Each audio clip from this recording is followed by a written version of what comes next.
behalf of the Culture Project, we welcome you into the first Love and Responsibility.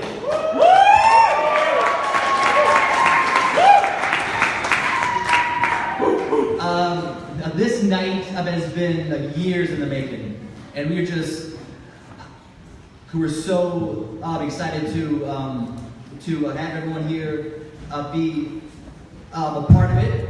We have great hopes the next week, this will be a 5-week of talking about love and responsibility. First off, we want to just give a big thank you to the seminary for allowing us to use this space. No way in the back over there. Also to Anthony's Pizza. They sponsored all the food. I just want to quickly just explain the vision of love and responsibility. What we kind of hope for this night, right? That hopefully this will be an opportunity for people, whether you are married, a priest or religious, in a seminary, discerning a vocation, to become and just experience of a community. I remember when I was a freshman in college, I encountered John Paul II's A Theology of the Body, and it shaped my life. I read all of it, and then I read Love and Responsibility, and then I acted like I knew anything he was talking about. But I really didn't. But the one thing I did have was a community of people who really got it. Hopefully, these nights they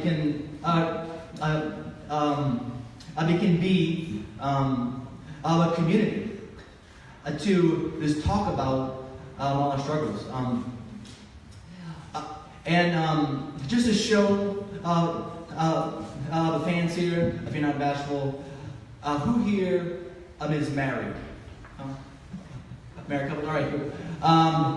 Do we have any priests or religious here? Priests or religious? Those in the seminary? All right. Singles? That's why everybody's here, right? Hopefully, any stage of life that we are in, all of us are called to love and to be loved. And we are just excited to open up a discussion about that. We have an amazing group of people who have worked on this night for months. We have a core team. If I could ask all the core team, please stand up. Please stand up if you could.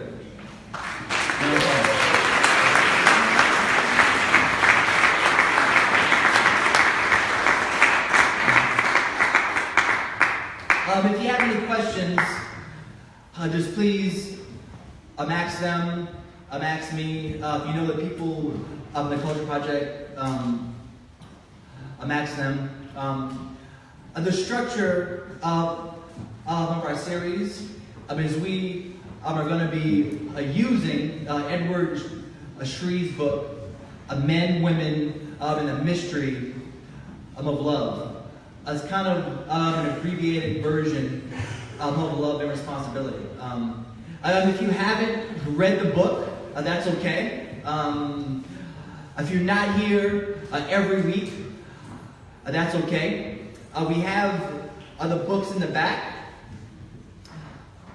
to purchase, and also, if you could, please, this whole night is the food is donated, the drinks and everything is donated. If you could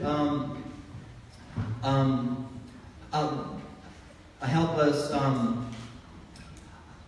with all of the other costs of this night, that would be greatly appreciated. A couple of practical things. The bathroom, if you go out this room, turn right. The bathroom is down that hall. Drinks. If you could, once everybody has a drink, then we'll open up to a second drink. If you have already had two, I guess we'll let you stay, but don't do it again.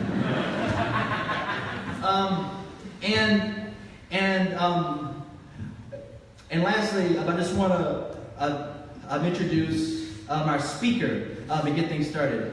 Our speaker, if you did not know, is Bill Donaghy. Bill Donaghy is a teacher, an international speaker for the TOB Institute.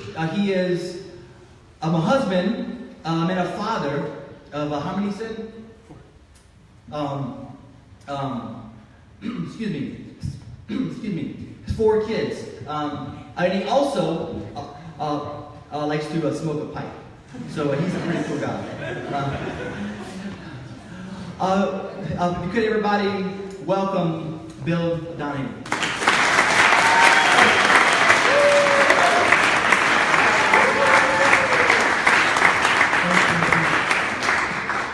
I do. That chair is for my pipe smoking later on this evening. Well, thank you, Jesse. Thank you to the whole Culture Project, the whole team, Christina and Dave and Katie and Will as our tech guy for hooking us up for tonight.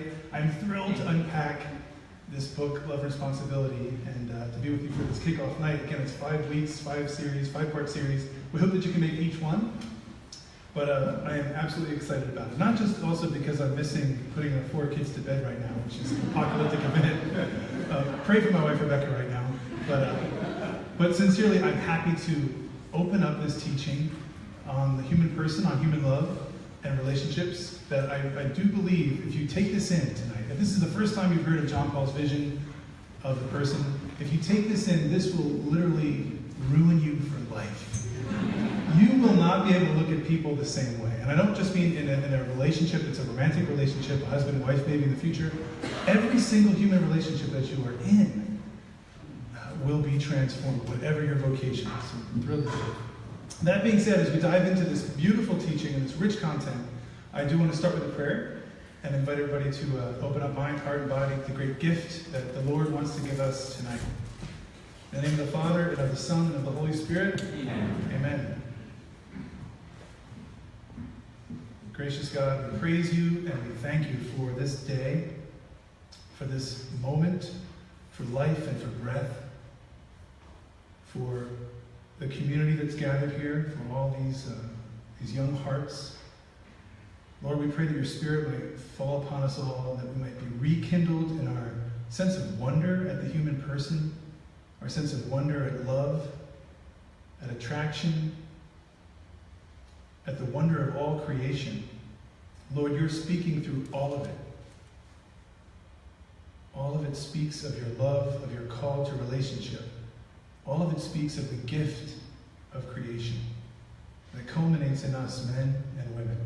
So tonight, Lord, in a period in history where there's a lot of confusion, there's a lot of searching for identity, there's a lot of talk about gender and sexuality, Lord, shed light. Give us truth. Speak to us this night. Give us clarity. Give us charity to walk with people who are confused, who are seeking and aching for relationship. We pray in a special way tonight for the intercession of St. John Paul the Great, who wanted to be known as the Pope of the family, who has been called in litanies and prayers the poet of the divine mysteries. So St. John Paul II, poet of the divine mysteries and apostle of human love, pray for us. In the name of the Father, and of the Son, and of the Holy Spirit. Amen.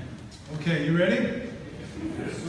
Knuckle crack. We're Facebook Living, by the way, on 2 phones that we sort of duct taped onto that step. So hello to all of our people who are jumping online through Facebook Live. We'll also save that and try to post it on YouTube so you can access it later. So love and responsibility. An incredible work that St. John Paul II wrote. I speak, as was announced, for the Theology of the Body Institute, dedicated to St. John Paul II's work. Now, there he is in his later days, and that is an extremely cute picture of Pope John Paul II. I mean, that's adorable. Look at that purple parka, right? That's good. Now, my ministry, my whole mission is to teach the theology of the body. So I do that throughout the world, throughout the country, a variety of audiences, from bishops, consecrated religious priests, to lay faithful, university students. And this teaching, however, theology of the body, wouldn't exist if it wasn't for the seminal work that John Paul II did in love and responsibility. So we're here tonight to talk more about that first sort of seminary, that seedbed, where the principles, themes, and content of theology of the body was first born. So there he is as the young hipster priest in Krakow, Poland, right? St. John Paul II. I'm sorry, I just love him. He's my spiritual father. He lets me talk about him that way. I want to introduce you to Father Karol Wojtyła. This is Pope John Paul II in probably 1950 or so, right around the time when he started ruminating on the content of love and responsibility. Quick sketch, he's born in May of 1920. He was one of 3 children, and he was the youngest. He had an older sister who died before he was born. He had an older brother who died when he was very young. His mother passed away when he was very young. And by the age of 21, he lost his father. So this is a man who knew suffering. He knew the beauty of the family in those early years, but by the age of 21, he lost his entire family. That suffering really shaped him. It shaped his love of family, of marriage, of brotherhood and sisterhood. And suffering, as it often does, it turns us into poets, doesn't it? If anybody's suffered, you know what it means. So he became a poet and a playwright, a deep philosopher who asked deep questions about human life, human love, a theologian and a priest. And if you didn't know it, he was a campus minister. When he was teaching at university in Krakow, he was assigned to St. Florian's parish, where he became sort of the Father Michael Schmitz of the 1950s. So he was a campus minister listening to young adults, his own peers really, your age, the 20-somethings, right? They weren't the millennials back then, I don't know what they would be called. But that was his work, day in, day out, teaching at a college and working with young people, young men and women, in the role of campus minister. And so all those interactions with young people, just like yourselves, came this phenomenal work called Love and Responsibility that we're going to crack open tonight. Now, a great book. It's a great book. But it's also one of the great books, according to this lady, and she's actually a good friend. Does anyone know who this is? Bonus points, extra pizza for you. Does anyone know who this is? Janet Smith. Dr. Janet Smith. Beer that guy. Beer him. I'll take wine. There you go. Now, Dr. Janet Smith, she teaches actually for our institute as well. She teaches on John Paul's Love and Responsibility. She says this is one of the great books. Now, the great books are things like Homer's Odyssey, the Confessions by St. Augustine, Dante's Divine Comedy. These are the great books. And Dr. Janet Smith says, the Pope's book belongs in this group. She said, now my eyes are failing me, it boldly confronts questions we all have about life and offers a way of viewing human relationships which, if accepted, if we accept and open to this, would radically alter the way in which we conduct our lives. You let these concepts, these truths, these things that he's ruminated in his own heart, let them in your heart and in your mind, you'll be changed. So she sees it as one of the great books. Now, as a campus minister, as a young priest in Poland, ministering to young people, young adults just like yourselves, John Paul II made these expeditions out into the wilderness. And maybe some of you know this if you know his story. He would go on these hiking trips, kayaking trips, into the mountains and into the rivers of his Poland that he loved so much. And he would take young people Now, there he is right in the middle there. Like I said, hipster Pope, right? I have like holy jealousy. I wish I was in that little scene there with him. But he would ask those deep existential questions. Why are we here? What is life about? What's attraction about? What is this mystery of the other that draws you into relationships and into love? So with great freedom in a kind of Socratic way, he just asked questions as they're hiking through the mountains, as they're kayaking down the rivers. They would flip a kayak over and have mass in the middle of the woods. They would pray the Liturgy of the Hours with Pope John Paul II. I mean, does anyone else have hashtag holy jealousy right now? How amazing would that be? Some of these friendships lasted for 50, 60 years. That's a long time.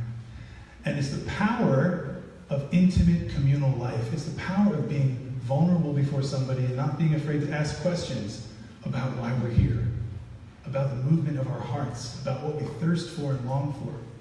Now, John Paul, the Polish word that would kind of encapsulate what these things were, these gatherings were, and if anyone's Polish, I'm Irish. I'm going to give it a shot, okay? But slodowisko literally means culture or environment, like a family, like a little unit, almost like a little community. So he was forming these human houses or families or little cultures. It's kind of fitting that we're here sponsored by the Culture Project, right? But these slodowiskos would be these encounters with people, real FaceTime, right? Which always trumps any other kind of FaceTime, right? Real interaction. And again, it had the mark of sincerity, honesty, openness, the struggle, right? The struggle of life, of trying to find our purpose and the meaning of why we're here. Okay, quick switch up. Does anyone recognize anyone in this picture? Mother Teresa. Good one. Easy though.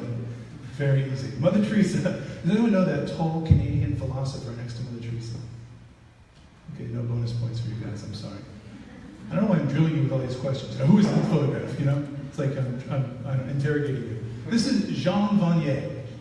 Jean Vanier started a beautiful ministry called La Arche, or the Ark, and it was gathering people who were marginalized, people with mental illness or disability.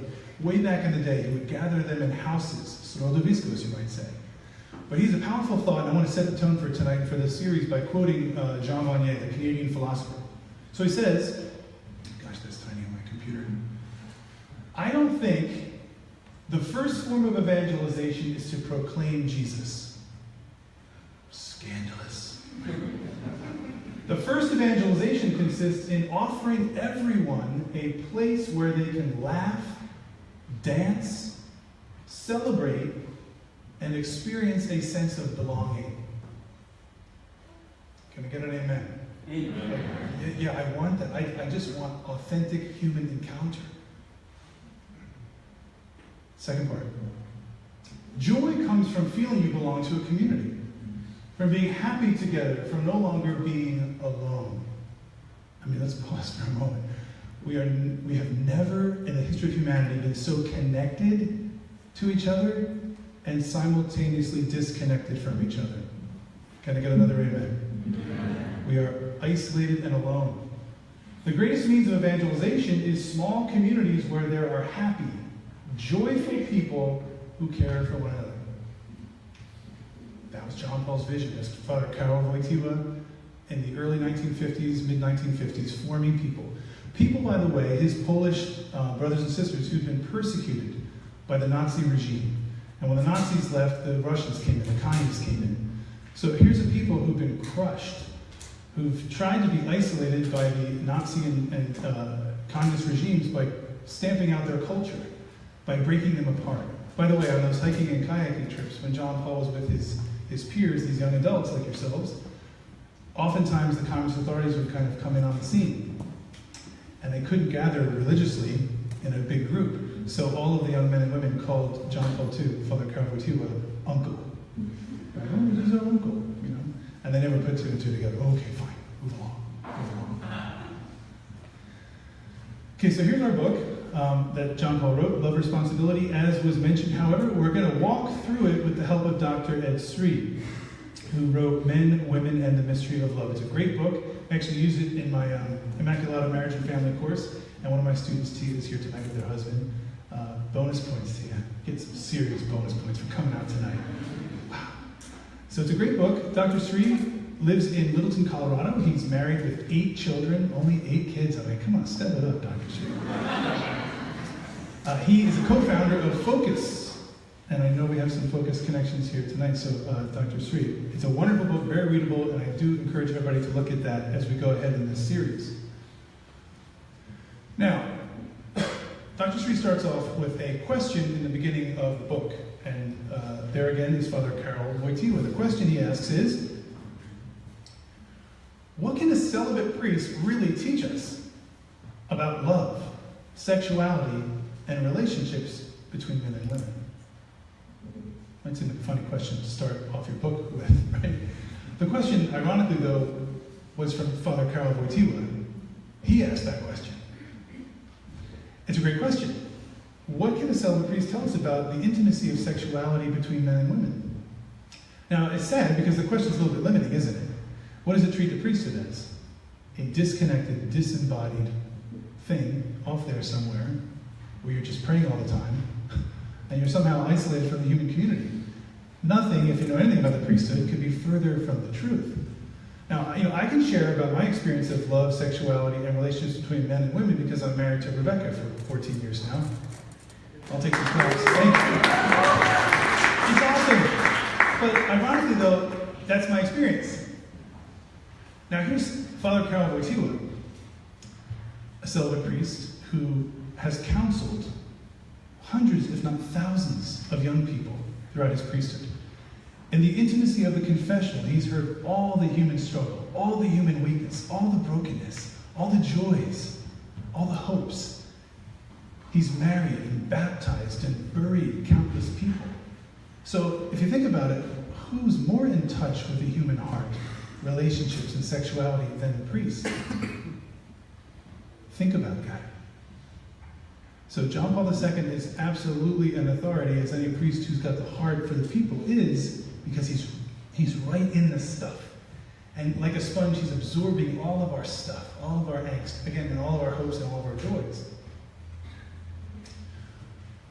Now, John Paul once said in a homily, and this is ironically a month before he was elected Pope, he was in love with human love, he said, when he was a young priest. I fell in love with human love. He said, we must wonder. We must create an environment of wonder. We must create a climate of wonder. This task is closest to the family. See, he was blown away by the interaction that happens within a family. He tasted it when he was very young. He saw it throughout his life. He said, wonder is needed so that beauty might enter into human life. See, we in this day and age, we've lost a sense of wonder at ourselves, at a human person standing next to us. Right? We've lost ourselves in our touch screens and our digital realms. We need to reconnect. And that sense of wonder is what we need. Into society and the nation, we need to marvel at everything that is found in man. So it's with this sense of wonder and astonishment, this sense of joy, that we begin the study of the human person. Now, what my task is tonight, not only to set the backdrop and introduce you to love and responsibility, but I also have to summarize 3 chapters. Thanks, guys. It's great. There's nobody else going to summarize 3 chapters. That's cool, though. I'm good. I'll do my best. But let it be known that as we move through these 3 chapters, I'm only going to pull out key principles and themes. Maybe it's just a word or a phrase. You're encouraged to keep going deeper in your own reading of the book, but I will try to give you the sort of cliff notes or Bill's notes on these 3 chapters. So we're going to look at 3 kinds of friendship. Chapter 1, beyond the sexual urge, chapter 2, and avoiding fatal attractions, chapter 3. And on that happy note, we will end our night together. So 3 kinds of friendship, and this is just good stuff. This is good human stuff. We are right now in the School of Humanity, okay? And it's so awesome, Culture Project sponsoring this event, that we can just enter into Humanity 101 again, right? So 3 kinds of friendship. John Paul takes us back, right into those initial relationships. And they're going to progress from the kind of ordinary and mundane to closer to what we're all destined for, the virtuous relationship. So the first one is a friendship of utility. By the way, none of these are like wrong or evil or bad. A friendship of pleasure, and then the virtuous friendship. I'm going to give you a quick little rundown of these three different kinds of friendship in chapter 1. Friendship of utility. We all have them. We're all involved in them. It's basically a contractual relationship. It's an exchange of goods. I Googled friendship of utility, that's what came up. Just kidding. But we're all involved in these. We used to live in Malvern for a couple of years, and my mechanic, Bill Gallagher, great guy. I think he happened to be Catholic. His kids went to ballet. My little girl was going to ballet at the time. But Bill Gallagher and I, we have a friendship of utility. He will inspect my van, which may not pass this year, actually. But he fixes stuff, and I give him money when he fixes stuff. And we'll shake hands, we'll say, hey, how's it going? How's the family? Great, good to see you again. And essentially, it doesn't go much deeper than that. It's a necessary friendship, the friendship of utility. We all have it. It doesn't go a lot deeper, though. John Paul is simply recognizing that we do have relationships in this world where typically there's an exchange of goods. Friendship of pleasure. This goes a little bit higher.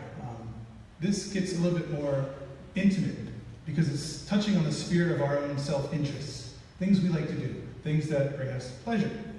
Now, 1600 years ago, St. Augustine wrote one of those great books, and it was called The Confessions.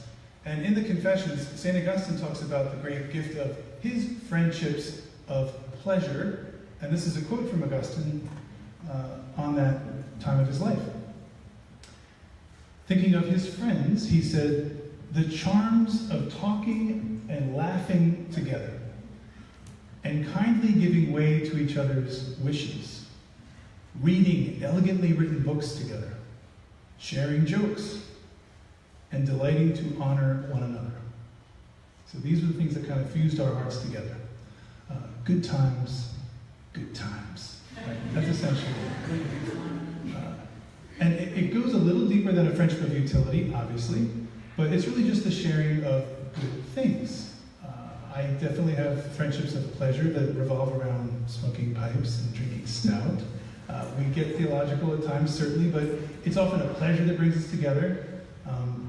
One of my buddies actually has a little boy, Tony, who's now become good friends with my son, Seth. And Seth is actually 8 years old, and he's entering into friendships of pleasure, too, with the boys.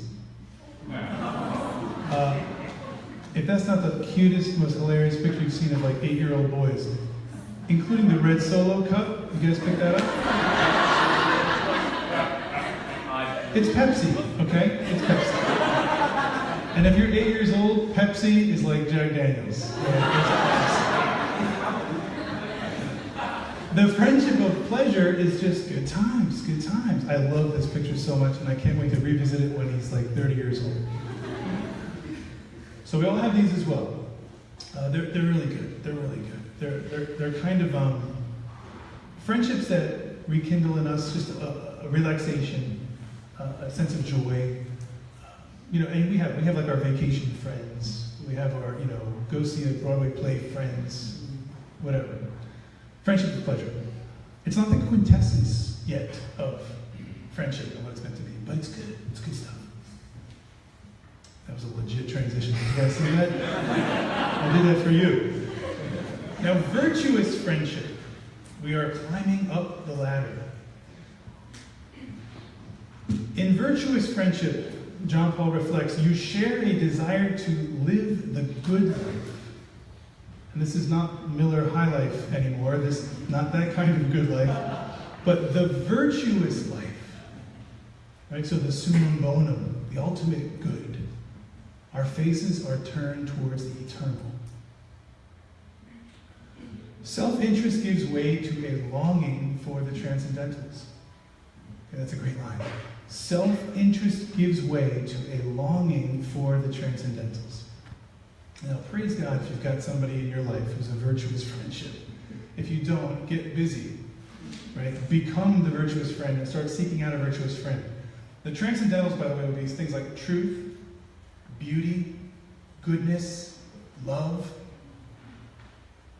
So So these are the things that all of us are thirsty for. All of us ache and pine for the true, the good, and the beautiful. And interestingly, this is a whole side talk, but every one of our hearts is kind of custom made for one of the transcendentals more than another. My primary transcendental is beauty. But for some, it might be truth. You really gravitate towards it. For some, it might be goodness. This is interesting. I heard there's an Australian scholar, Dr. Tracy Rowland. She says, the last three popes we've had, it's interesting. She says, John Paul the Great, his transcendental was truth. Pope Benedict XVI, his transcendental was beauty. And Pope Francis's transcendental is good, the good, goodness.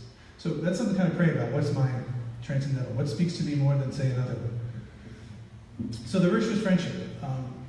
We're not so much kind of looking in on our own stuff and what gives us pleasure, or sharing it with another person, but it's like two people now turning towards, again, that light, the light of the eternal and the infinite, because we all have a sense that we're made for more. The virtuous friendship takes us all the way up. Here's a beautiful painting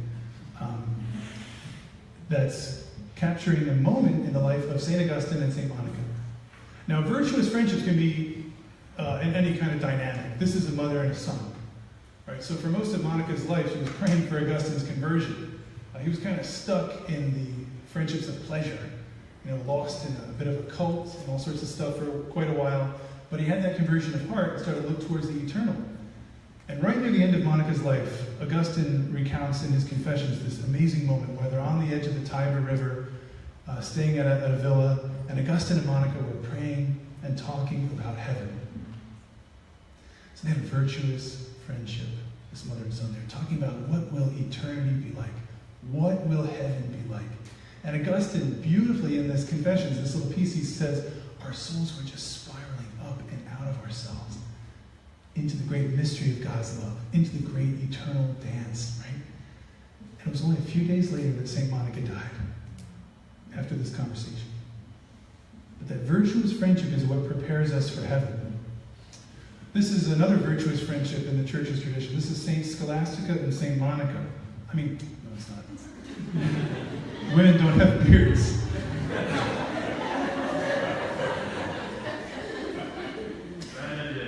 Thank you. Just pausing so you can answer that for yourself. St. Scholastica and St. Benedict, they were brother and sister.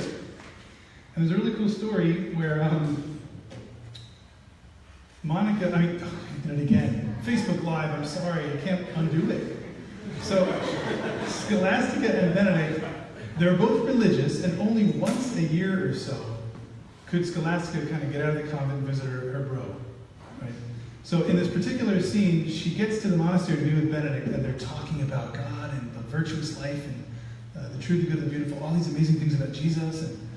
And Scholastica sort of secretly prays for a storm to blow through, to lock her into the monastery that night so she can hang out with Benedict a little bit longer.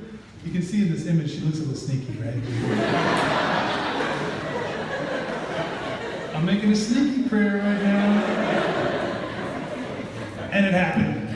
Big old crazy thunderstorm, and they were locked down, and she's like, so she stayed another night and continued into the wee hours an awesome conversation with her brother Benedict. That's the virtuous friendship.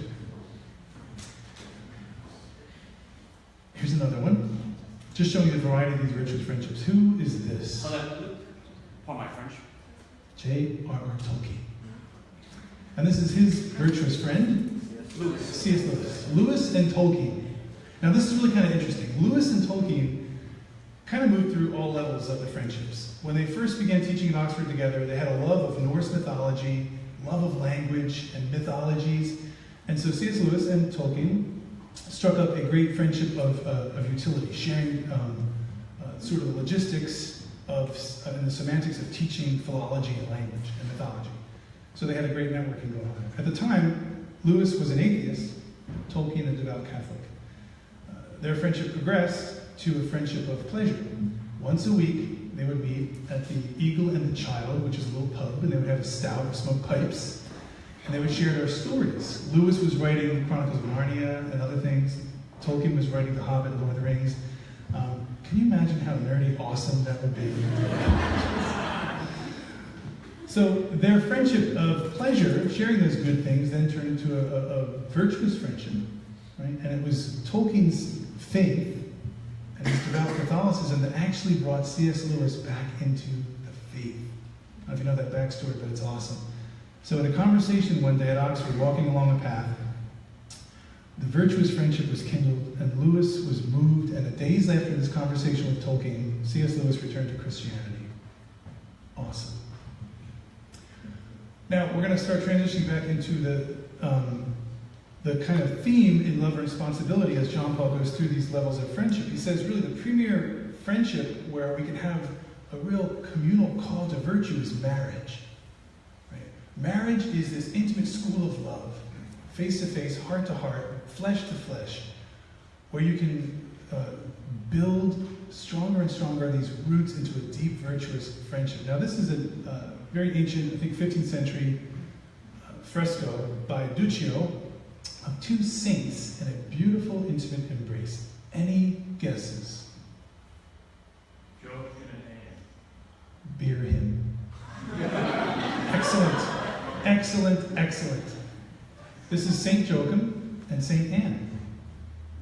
Their beautiful, virtuous friendship blossomed into marriage. And then that intimate embrace in their marriage blossomed into the Blessed Virgin Mary, the Immaculate Conception. Mary was born from the one flesh union of Joachim and Anne. And I just love this image that's nearly 600 years old, because they are really smooching. It's beautiful. It shows us that this is good, this is true, this is beautiful. And this is what we also need to be purified to see. Right? That when we give each other sincerely as a gift, God blesses it. And it's this great dance. And it's a virtuous dance. It can be. It should be. And it will bring life into the world. Literally the image of God. Right? Dr. Peter Grafe says, and I love to quote this, he says, there's two places where God continuously comes into the world. On the altar and through the womb. You got both vocations there. You've got the priesthood and you've got the virtue of the sacrament of marriage. God coming into the world through these great marriages of heaven and earth. So we're going to start reflecting more intimately on the man and the woman.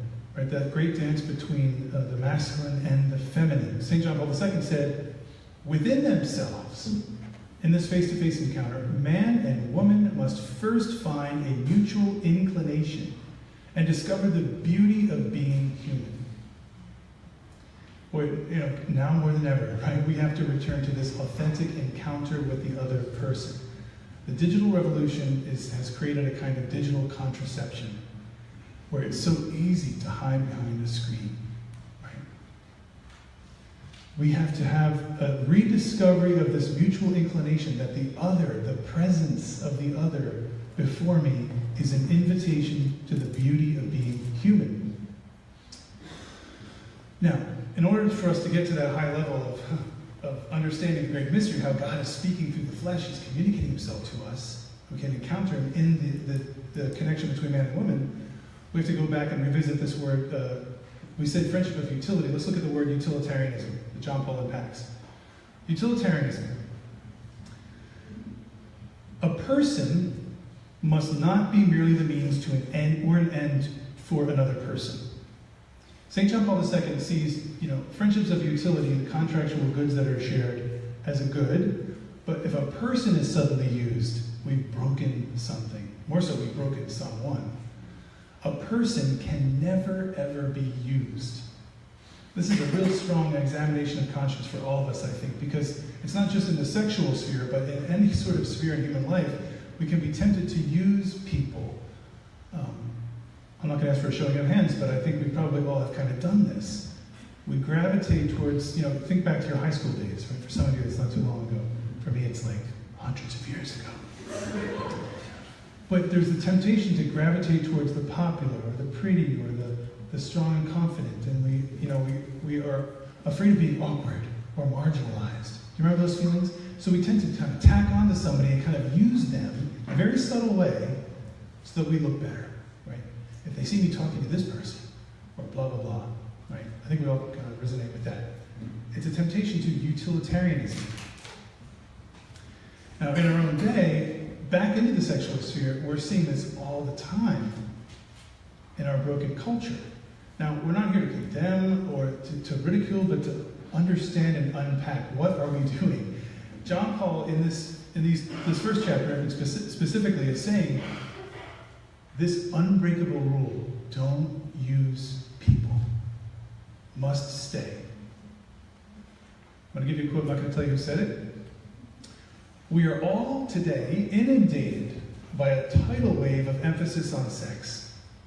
Far from liberating the libido, right, our sexual desire, such onslaught seem to have induced jaded attitudes and a kind of psychosexual Weltschmerz. Now, Weltschmerz is one of those really precise German words that you've never heard before in your life until tonight here at the Culture Project event. Weltschmerz literally means world weariness or world sadness. It's kind of the meh feeling that I've been so overwhelmed by the onslaught that I don't feel anymore. I've been desensitized. I'm numbed. And in our hypersexualized culture, I think we kind of all feel that. Right? I'm just bombarded. I'm exhausted. This person goes on, this is an assault which stimulates the mechanical view of the body as capable of experiencing specific thrills, but not total psycho-emotional involvement in transcendence. Okay, there's an assault going on our whole psyche, our whole person. We're told to view the body as a mechanical thing, right? A pleasure machine. And it limits us. When we utilize somebody, when we fall into sexual utilitarianism, we can't get any higher. We miss total sexual emotional involvement in transcendence. Have you felt that, experienced that? Have you seen that in our movies, in our films, in our day-to-day encounters? It's like, I want to go higher, but I can't. This was said by the Canadian Marshall McLuhan in a Playboy magazine interview in 1969, 47 years ago. We've come a long way, right? So, John Paul's vision here is that we break free from these chains of sexual utilitarianism and find again liberty, freedom, gift, beauty. This is an image by Angel Bolagan. He's a Cuban artist. I think visually it captures sexual utilitarianism. We'll zoom in a little bit. Just had Valentine's Day a couple of weeks ago, right? What is it saying? It's saying it's okay to use. The man is sort of divorcing love, pleasure from procreation, babies from bonding, even just the person from the pleasure that they'll give me. So Cupid, the icon of love, is being cast out, and he just wants only the parts, not the whole person. This is sexual utilitarianism, and it's rampant in our culture right now. Right? And what it does, when you separate two things, when you separate love from life, the person from their parts, the soul from the body, you get death. And that's what's happening today. Now, John Paul II. He said in the Gospel of Life, I'm going to jump around some of the source material, he said the body is no longer perceived as a properly personal reality. You, me, my body. A sign and place of relations with others. Let's pause for a second there. Your body, your flesh, is a sign and place of relations with others, with God and with the world. It's reduced to pure materiality. Again, we feel this, we sense this. It might be a look, it might be the way we're treated on a phone call, or in an encounter at the mall, or the Wawa, whatever it might be, right? Where there's this sense that my person is not recognized. My personal reality, which is a sign and place of relations with others, is missed. We do this all the time. You know, we do this with the poor. When I first met my wife Rebecca, it was in the trash yard of a soup kitchen over a dumpster. It's when our eyes first met. Some of you have heard the story if you've heard me talk before. What a beautiful moment, right? Over the dumpster. She was serving the homeless at a soup kitchen. And Rebecca taught me about personalism, about every person is a sign and place of relations with others. And she opened my eyes. I was working in the city at the time, the Archdiocese. I was working near the cathedral. And every day I'd go to daily Mass, leave the 222 building and go across the street to the cathedral. And there'd be homeless people on the steps, in the streets.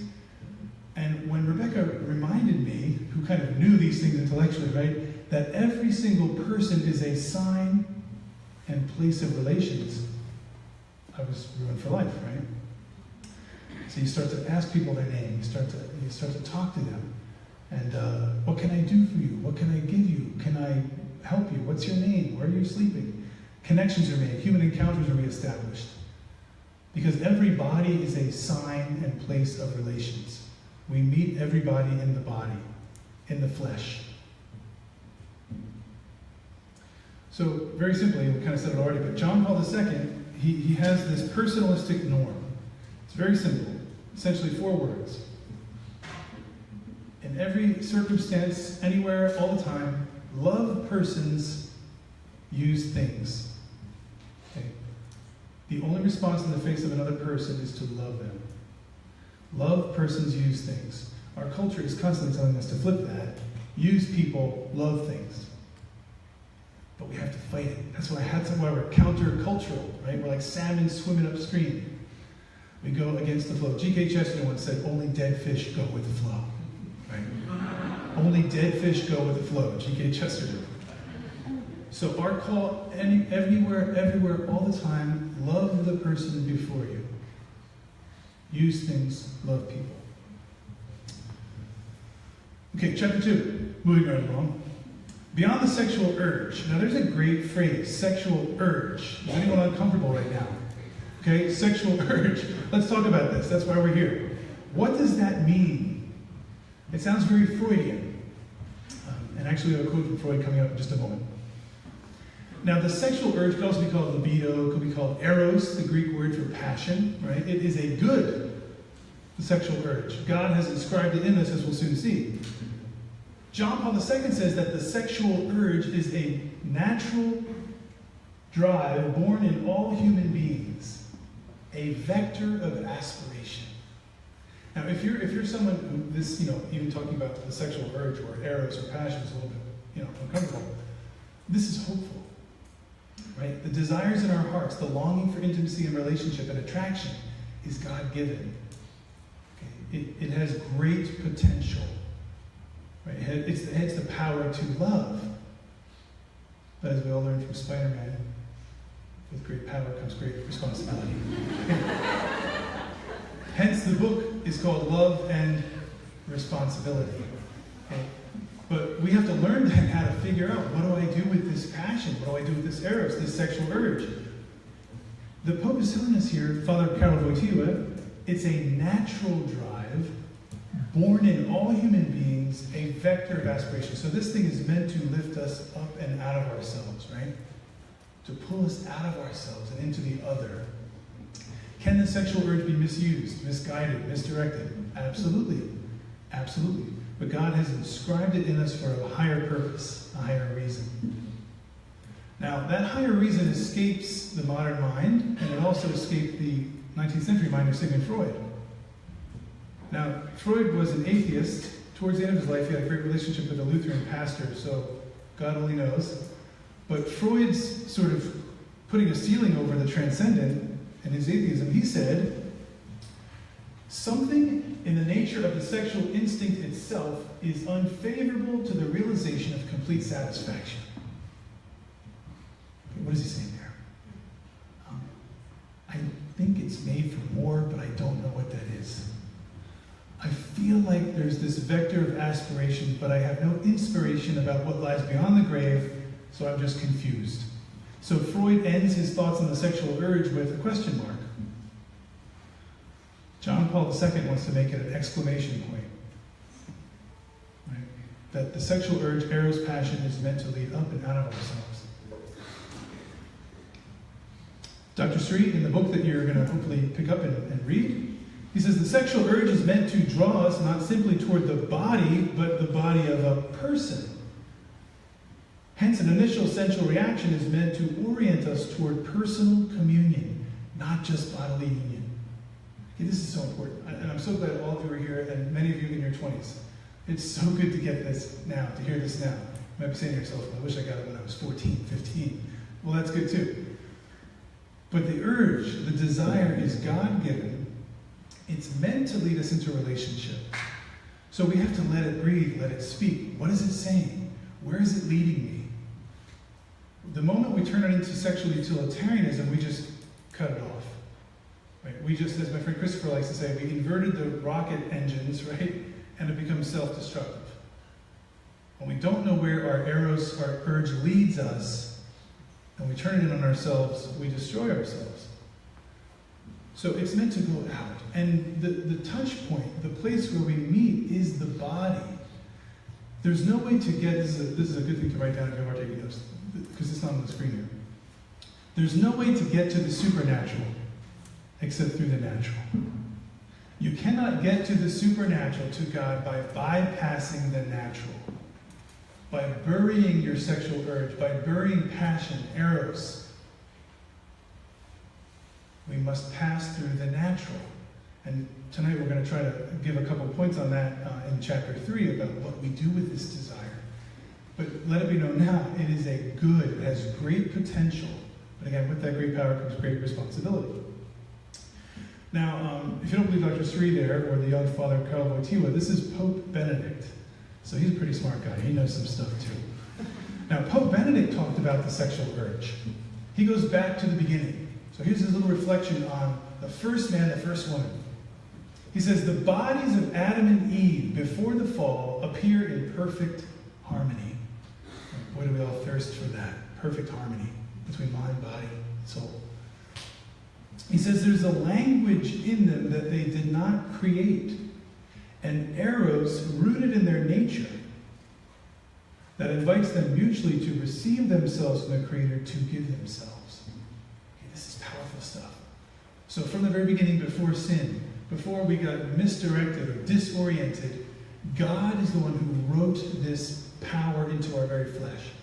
God is the one who wants us to give of ourselves. In fact, the very first commandment in Genesis is to be fruitful and multiply. Right? Translation, make love. Make family. Give of yourselves. So it's it's an eros rooted in our flesh. Perfect harmony. See, the easiest doctrine of the church to teach is original sin, right? We all feel that. We all feel the disharmony. I'm sure I'm not the only one, right, who has had an inner war or an outer war in my own relationships. Everybody in this room at some point has felt that fracture, that kind of aftershock, that sense of, man, I'm on the borderline of using this person, and I feel terrible about it. But, it's what St. Paul talked about in Romans chapter 7, I think, right? The good I want to do, I don't do.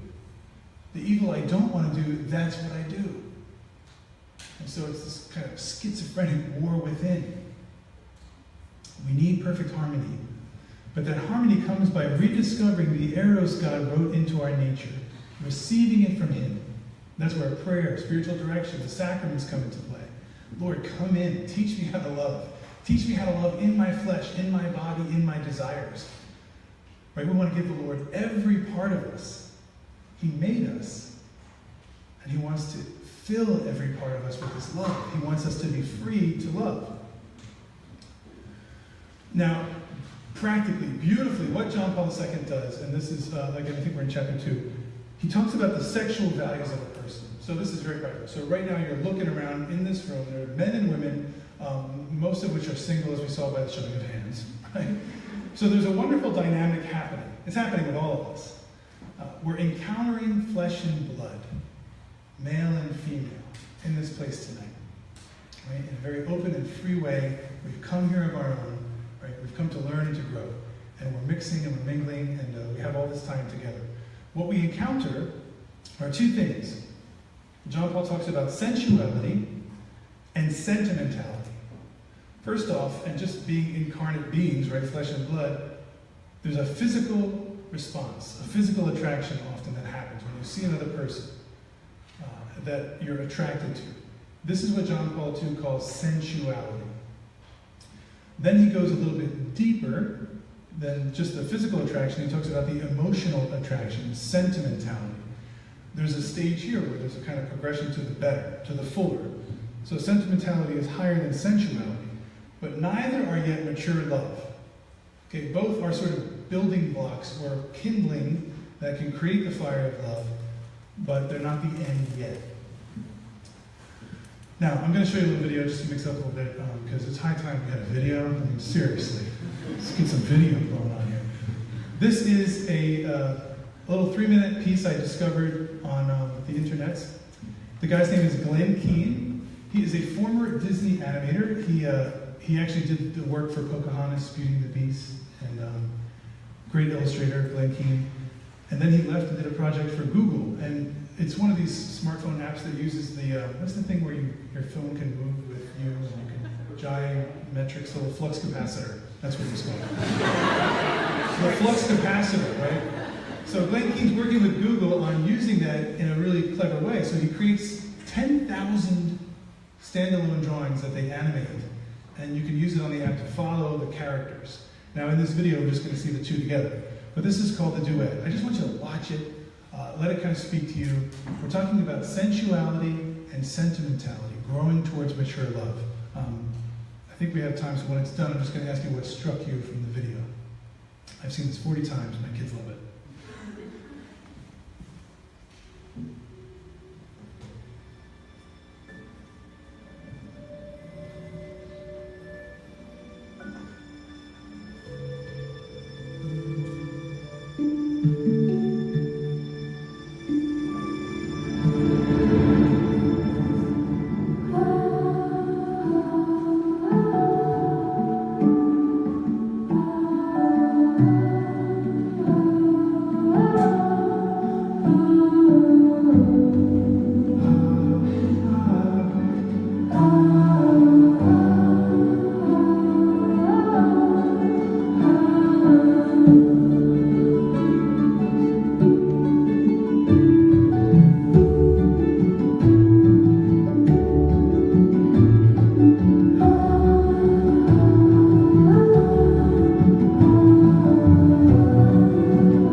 Okay.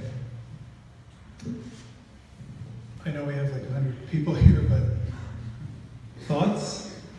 What kind of spoke to you? If you have a word, You know how we do Lectio Divina in the church when a Bible word or Bible phrase strikes you, share that word. This is Video Divina. So, Video Divina, what struck you? If you have a word in your heart, just shout it out really loud.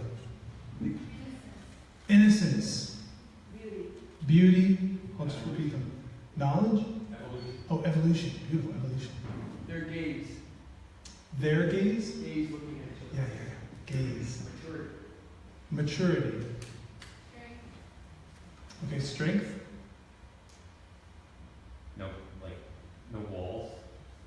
Beautiful, no walls. Thanks, Donald Trump. Joyful. Okay, joy, yeah. A lot of joy, very exuberant. Love. And love. Flesh of my flesh. Flesh of my flesh. It's a great dance, isn't it? It's just a beautiful, playful, joyful, innocent gaze that lasts a lifetime. Right? It goes all through their lives. And that's a very old dog. That dog's the whole time. But in a beautiful way, you know, we see this evolving. Evolution is a great word, right? This change, this thing that's happening, and we see a dance between, you know, the masculine and the feminine, too. And, you know, we live in an age where, you know, even a video like that, which, by the way, is like a former Disney and Google guy. There's no agenda that I would know of. But even that could be like, geez, you know, it's so stereotypical. But isn't there something cosmic about it?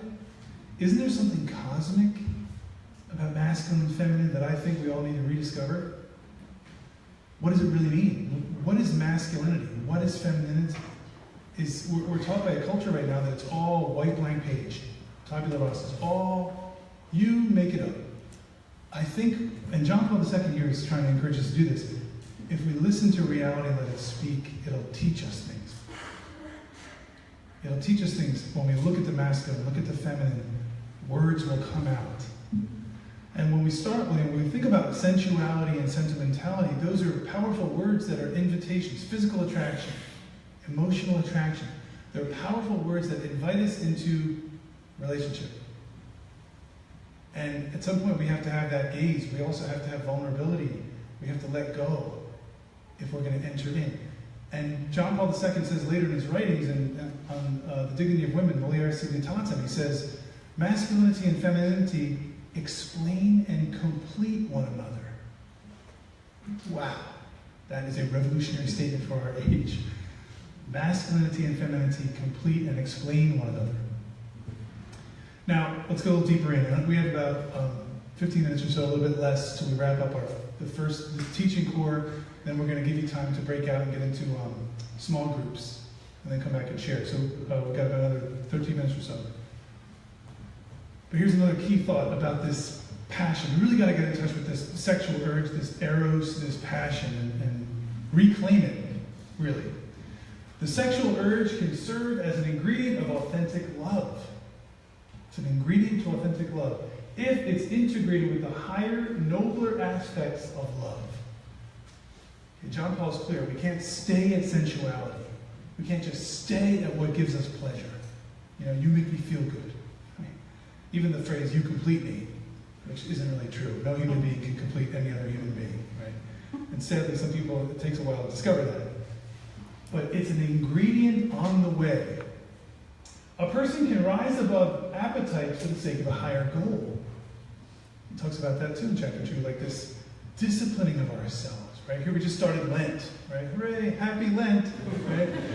Happy Lent. But this sacrifice and this discipline, what is it doing? It's allowing us to rise above our appetite for the sake of a higher goal. Purification. Pope Benedict says that our eros has to be purified if we're to ascend to the heights. That's a quote from Dr. Sridhar. Okay, chapter 3, avoiding fatal attractions. And this goes deeper into the meditation on the sexual urge, which again pulls us out of ourselves and into physical attraction, sensuality, and a longing to go deeper into this particular person, emotional attraction, sentimentality. St. John Paul II said, sensuality by itself is not love, and may very easily become its opposite. So, yeah, there's some danger, but again, God said it's worth the risk. He said a misguided sensuality, and this is powerful, interferes with apprehension of the beautiful. See, we get a little bit scared, even of bodily sensual beauty, for it introduces a consumer attitude to the object, the body. It's then regarded as a potential object of exploitation. Sensuality, the sexual urge, right? It's a razor's edge. It's very easy to fall on one side of that. But again, God said it's worth the risk. I want to gift them this eros so they can rise above just the base appetites. But this consumer attitude is what we're going to kind of look at.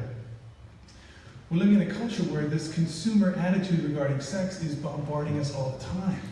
Now, for the sake of being a little bit awkward, I'm going to show you a little clip from an M&M ad. Okay, how awkward is this? I know we're going from the sacred to the profane here with John Paul II and the M&M, but we have to name it and claim it. Our culture is constantly telling us to just dumb down the appetites, right? To the point that we're sexualizing our candy. I mean, have you ever just felt like, can we stop now? Right? Jesus, come back now, please. Stop. But this is, could John Paul II have ever envisioned this? That when he talked about a consumer attitude regarding sex, that it would get this bad. No, all jokes aside, right? I mean, this is pathetic. And I want to, again, all jokes aside, I want to appeal to the women who are here tonight, my sisters. You take the bullet. When we talk about a misguided eros or this consumer attitude and sensuality, you take the bullet more than men. This is a beer ad. A bottle of beer shaped like a woman. How can you not feel objectified, belittled, humiliated? You go, I'm a bit more than that, boys, right? I'm just a little bit more than that. This is the consumer attitude towards sex. We are so numbed by it today. Have you been desensitized by it? If you started counting the references, I think, you'd quickly, lose count. There's just too many. Commercials, songs, billboards, movies. We have to break free of this consumer attitude. But it's hard, right? This is a graphic from Vanity Fair. There's an article called Tinder and the Dating Apocalypse. Tinder, right? The hookup app. Can you get more consumer in your attitude towards sexuality than, to the left? Don't finish that song, by the way. But that's what we're doing. That's a consumer attitude. How can we live like that? No person should be treated like that. So John Paul, 60 years ago, is already giving us the blueprints for true happiness, for true, authentic human relationships.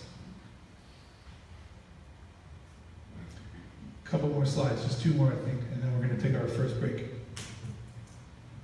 Now, I'm supplementing a little bit Dr. Sri's book that supplements Pope John Paul II's book with other things, and that's how you kind of should grow. You should constantly hyperlink into all these other resources and see the collective unity of the church's teaching.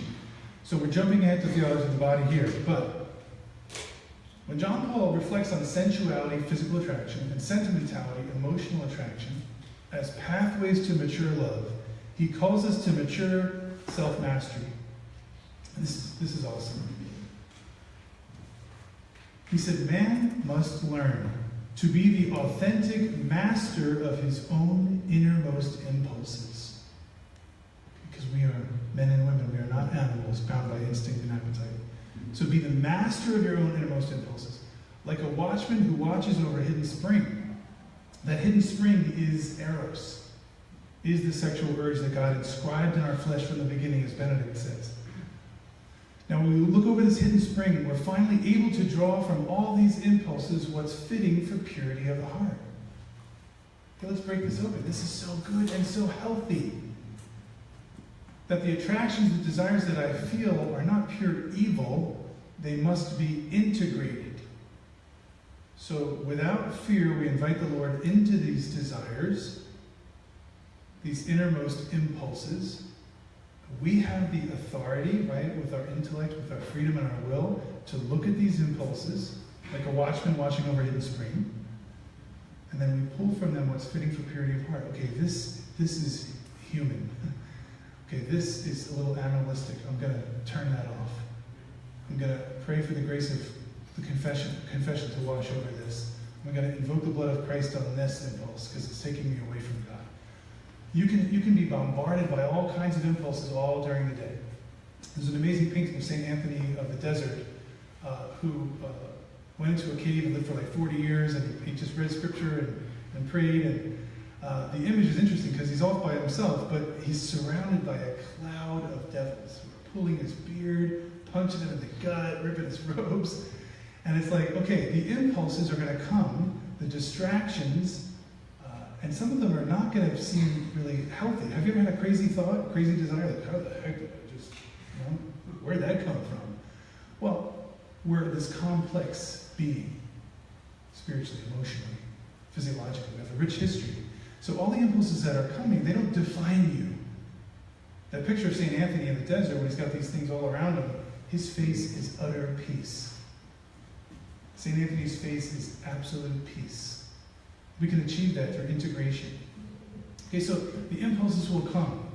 They don't define us. I really think we need to shout that from the rooftops, that if you feel an attraction or a desire that doesn't define you, okay, we have a whole running list of letters that we're using in certain agendas to define us. This is who I am, this letter. I think we're much bigger than that, right?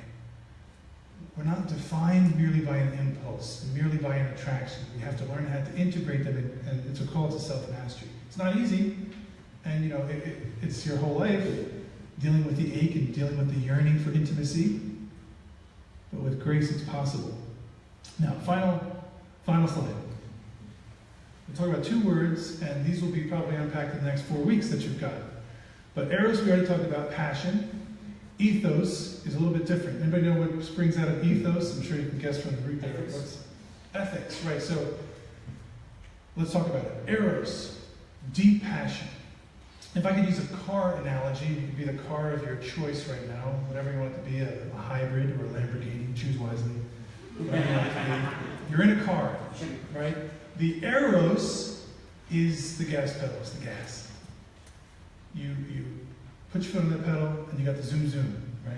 You're in motion, you're moving. The ethos, which blossoms into ethic, is more like your hands are on the wheel. Okay, so 10 and 2, right? Ethos is sort of the ethical guidelines, the kind of laws you follow. Right? You're free to make turns. Right? So eros, deep passion, the gas, the zoom zoom. Ethos is the hands on the wheel.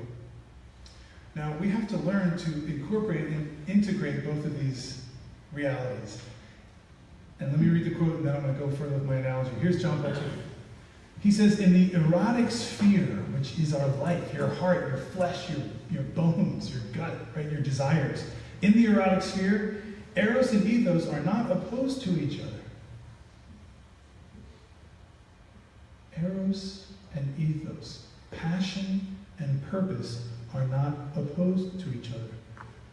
Instead, eros and ethos are called to meet in the human heart and to bear fruit in the meeting. Okay, you can make a holy hour on that quote. Several holy hours just on that quote. Pondering that quote.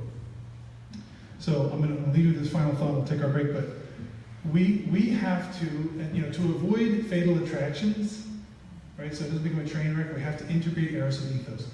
How do we get a fatal attraction in a train wreck? Only eros. What happens if you're sitting in your Lamborghini and you just hit the gas? It's going to be thrilling, fun, exciting. And within 10 seconds, you're going to die. You're going to hit a tree. You're going to veer off the cliff, right? If you only hit the gas with no hands on the wheel. So that's an undisciplined eros. That's a misguided eros. Okay, well then we should just leave ethos, right? It's just an ethos. What happens if you just have your hands on the wheel? You're safe. You're in control. And it's boring. Because you're sitting in your driveway. Right? You're not going anywhere. Neighbors are looking at you like, what's he doing? It seems to many that this is our life. Like we only have these 2 choices. Door number 1 and door number 2, right? I can live a crazy life that's going to be really passionate and fun, and probably in the end I'll, self-destruct. But it's going to be a great ride. Or, I'll just be safe. Just be safe. We are invited to the third way. Door number 3 is the answer. Door number 3 is the integration of eros and ethos, where they meet in the human heart and bear fruit in that meeting. This is only chapter 1, 2, and 3, a microwave little version, right? That's the hot pocket right there. We just gave you. Very tiny. Go deeper in, keep reading and praying it, read Dr. Sri's book, and then read The Action, Love, Responsibility, and stay for the next 4 weeks so that you can go deeper into this journey of integrating desire, finding the connecting point between passion and purpose. And again, our lives will be radically changed if we let the Lord have his way with us in this sphere. Thank you so much.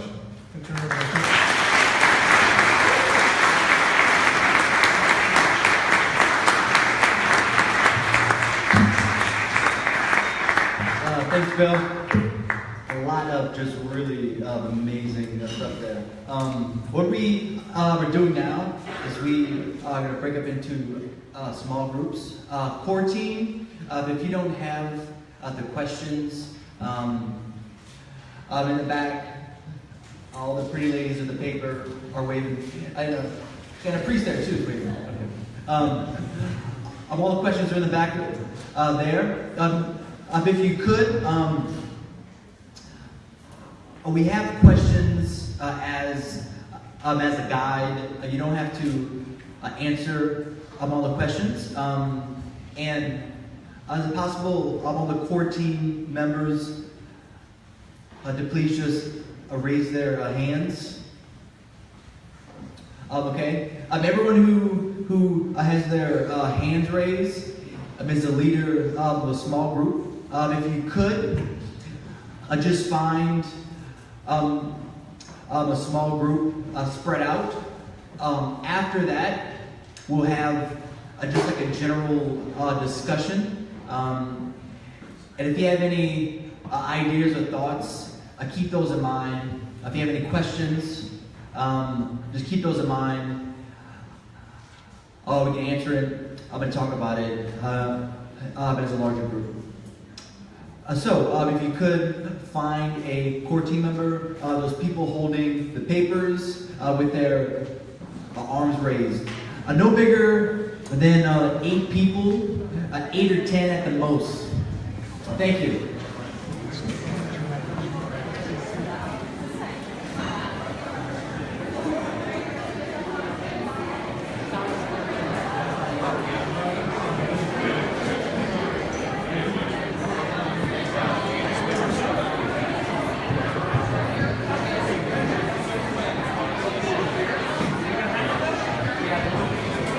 If you could just kind of like stay in the same area that you're at. See? That's what I was saying. 20 minutes.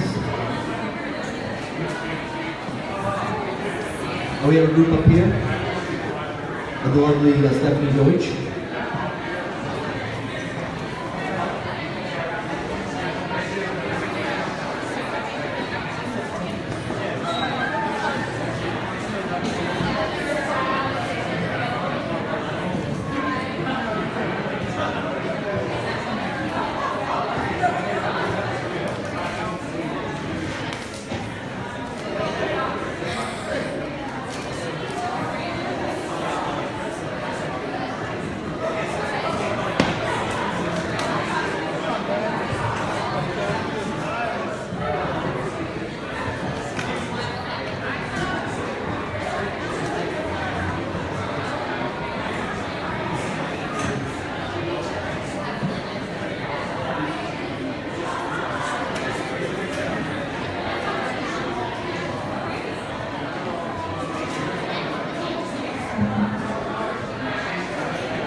If your small group does not have 8 people, please keep your hands raised.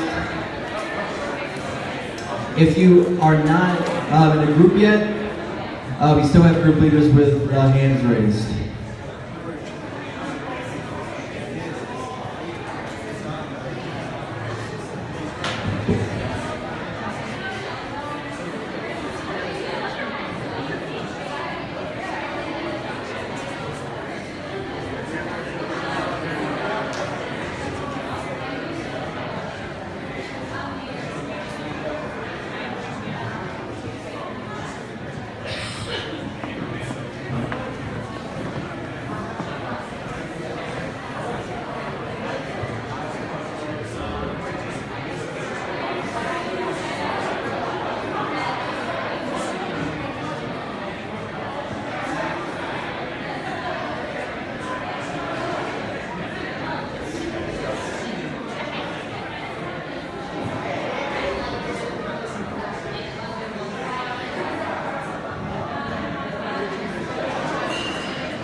says live.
Sure.